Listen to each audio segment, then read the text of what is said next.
ano ba itong lugar na ito, San Jose. Ano na mga kapro, yan. Mag-deliver tayo dito.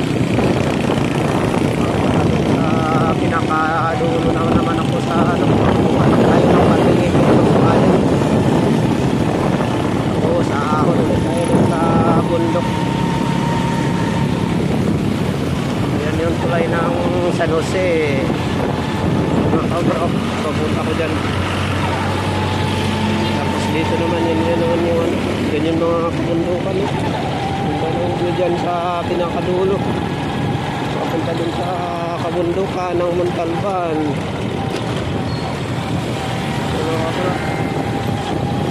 Papunta na tayo doon.